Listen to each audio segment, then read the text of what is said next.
Hey everyone, welcome to episode 100 of the Davidson Hang Reflections and Lessons from a Life Worth Living. I appreciate you checking out my podcast, Instagram, YouTube channel, whatever you're finding this. And yeah, I wanted to share with you 10 quotes from a book that I just read about Ram Dass. He's an interesting spiritual guru. So here it goes.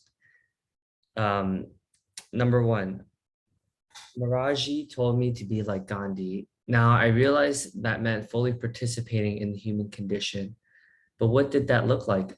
Others were better trained to alleviate suffering, like nurses, doctors, and political activists.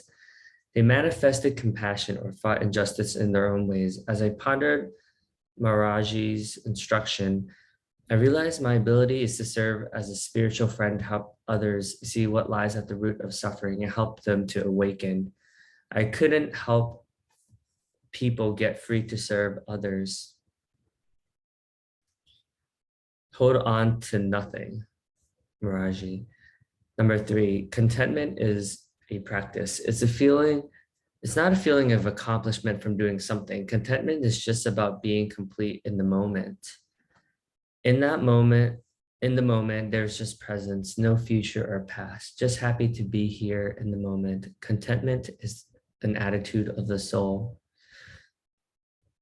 Gandhi said, when you surrender completely to God as the only truth worth having, you find yourself in the service of all that exists. It becomes your joy and recreation. You never tire of serving others. Billions of acts create suffering in the world, acts of ignorance, greed, and violence. But in the same way, each act of caring, the billion tiny ways that we offer compassion, wisdom, and love to one another serves to preserve and heal our world. When I help someone change their perspective on their individual problems, I also change society.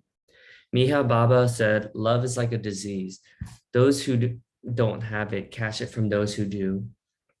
Love transmitted from Maharaj-ji's heart to my heart, to your heart, and to the next heart, one to another. Number five, love the best you can at any moment. Don't harsh yourself. And it can be tricky for everyone having this dual citizenship of biographical and the divine. You're not alone. We're in this together, connected, all one. Number six, as a teenager, I used to hide on the stairs to listen when dad led Brandeis board meetings in our living room. I would overhear how they went about hiring and firing professors, and I understood then that academics was clear about who you knew and not what you knew. The power is wielded by money and big names professors who get grants and have written the most books or papers. I didn't have the books or brilliant research at Harvard, but I did know the power of connections. I was well-spoken and charismatic, and I was good at dropping a 40 reference or two to impress my colleagues.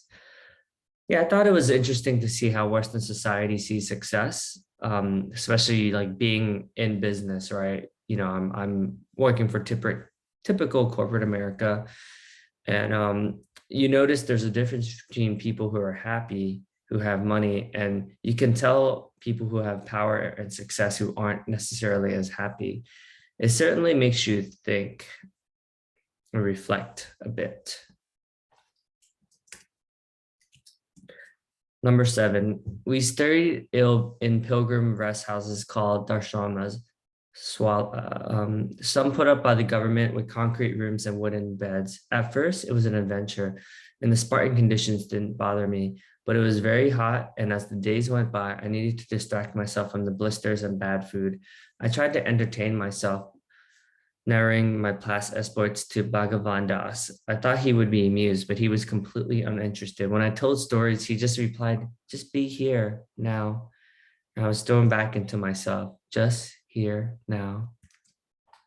Suddenly sitting there, it occurs to me that